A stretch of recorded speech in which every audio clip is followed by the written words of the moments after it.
Hello and a very warm welcome. We are looking at your General Awareness Class Assignment 4, and we're covering the topic of current affairs through the course of this session, right? So we're looking at your current affairs part 4 through the course of this entire video. Now you see certain questions, and please remember, whenever we talk about general awareness, you need to know that current affairs play a very important role. They play a very crucial, pivotal role, and they can actually make sure that they are making or breaking your cutoff criteria. Also remember, the relevance of current affairs can also be seen in the subsequent rounds. For example, a couple of your colleges have the GDPI session, the GDPI round. So for example, the group discussion and personal interview, they will definitely ask you questions to know that are you keeping pace with what's happening around the globe? Are you cognizant about the developments across India as well as internationally, globally? What are the trends which are emerging? Is there any natural hazard, like currently the health condition? So definitely you need to be aware, and current affairs are very important, not just to score well in your general awareness section, but otherwise also in the subsequent rounds, right? Now let's just quickly dive into the questions that we have very briefly. Which Indian archer has won gold in women's individual recurve event of the 21st Asian Championships in Bangkok? Now you can see it from the image also, and I'm sure you must have guessed the answer by now. Deepika Kumari is the correct answer. So she's the Indian archer. As it is, Deepika Kumari is a very famous Indian archer. When you talk about archery, she's definitely one of the renowned names, and particularly when you're talking about women's individual recurve event.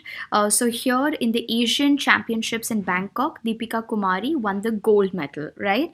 And there was Ankita also who won. So we'll see that. So Indian archers Deepika Kumari, she won the gold, while Ankita Bhagat, this is Ankita Bhagat, she bagged the silver medal, okay, in the women's individual recurve event of the 21st Asian Championships in Bangkok. This was the 21st Asian Championships, right? So Deepika actually defeated Ankita 6-0 in one-sided final. Who designed the logo for the Apex Anti-Corruption Ombudsman Lokpal?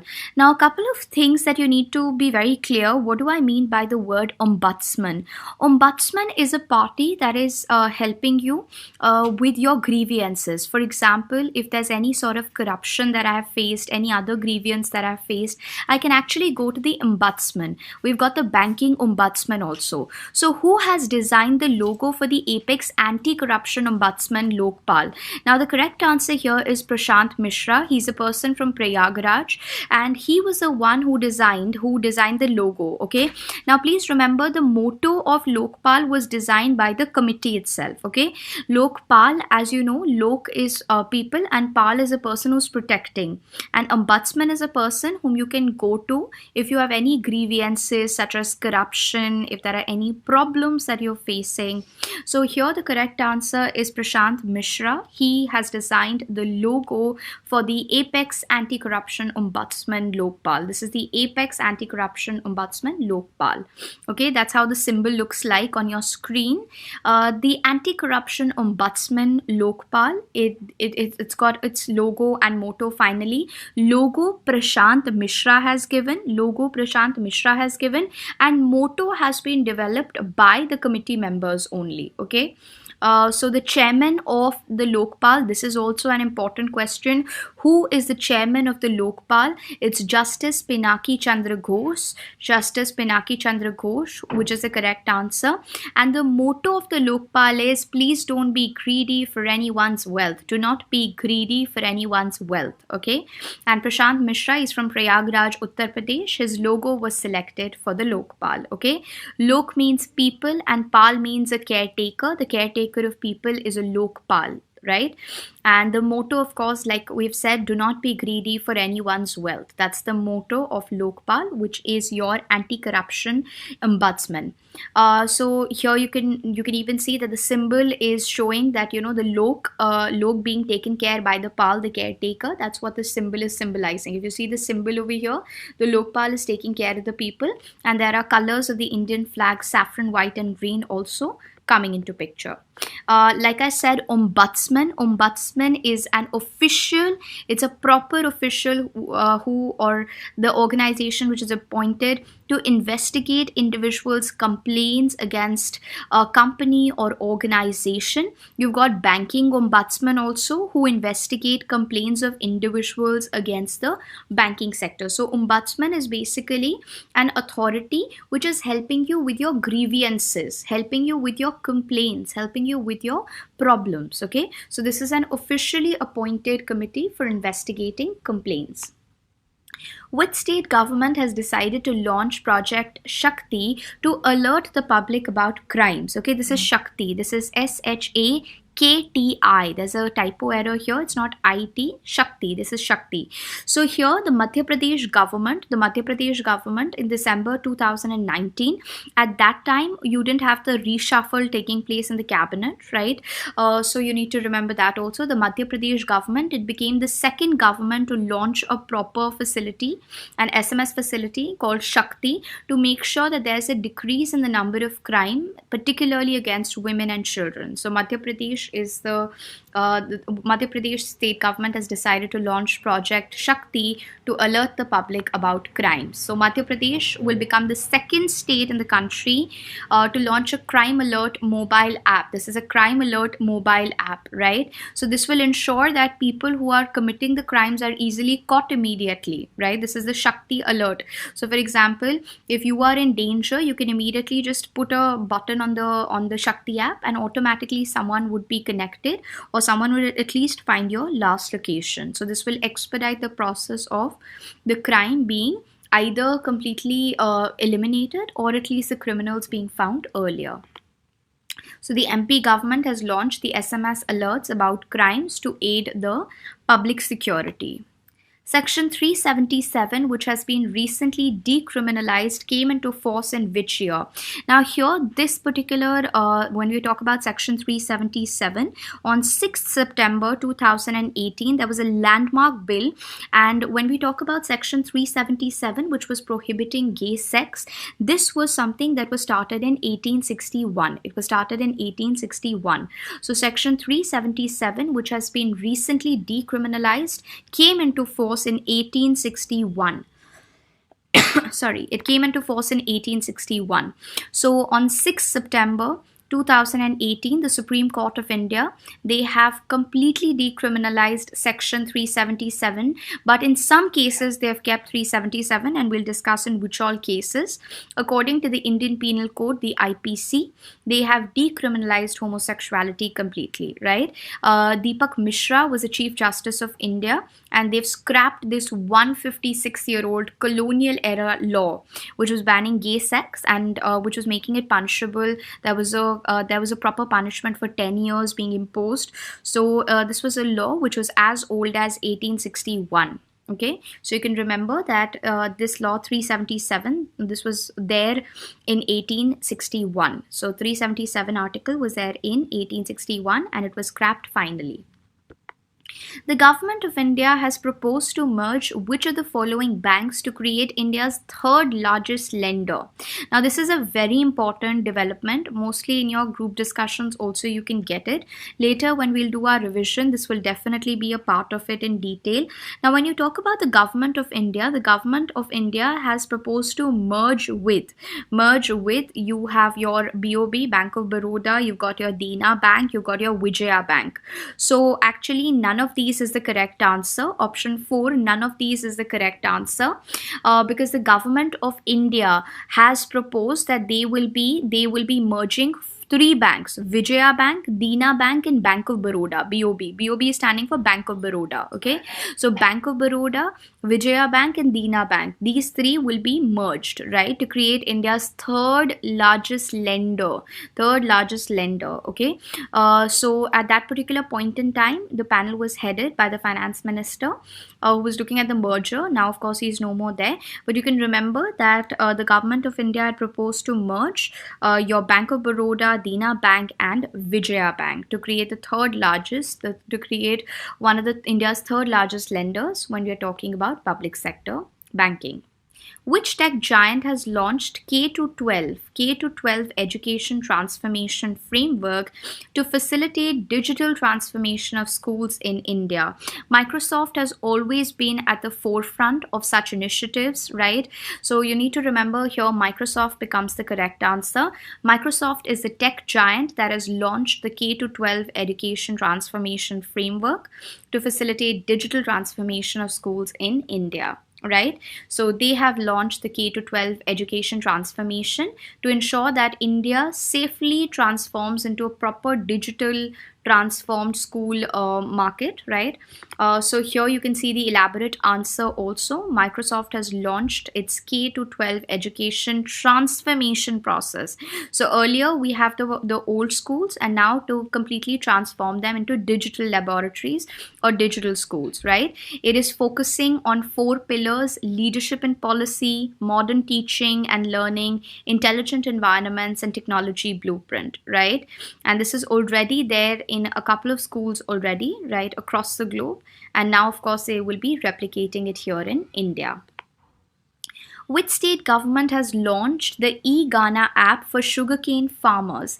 For sugarcane farmers, the Egana app has been launched by the Uttar Pradesh government. The Uttar Pradesh government has launched the Egana app for sugarcane farmers. So Uttar Pradesh government has launched a dedicated web portal. This is for sugarcane farmers of the state, because the sugarcane supply can now be issued by farmers online itself. Like they can make sure that they are selling their products online. So therefore there is the Egana app, right? Egana app for that. The SANS campaign has been launched by which union ministry? This is launched, Launched. The G is not there. There has to be an H. There's a typo error here. The SANS campaign has been launched by which union ministry? The SANS campaign has been launched by the Ministry of Health and Family Welfare. By the Ministry of Health and Family Welfare. That is option number 2. That's the correct answer. Ministry of Health and Family Welfare. So the Union Ministry for Health and Family Welfare, the Union Minister is Harshvardhan. He has launched the social awareness and action to neutralize pneumonia successfully. There are a lot of pneumonia deaths taking place in our country, especially when we're talking among children. And under this campaign, a child who's suffering from pneumonia can be treated, right?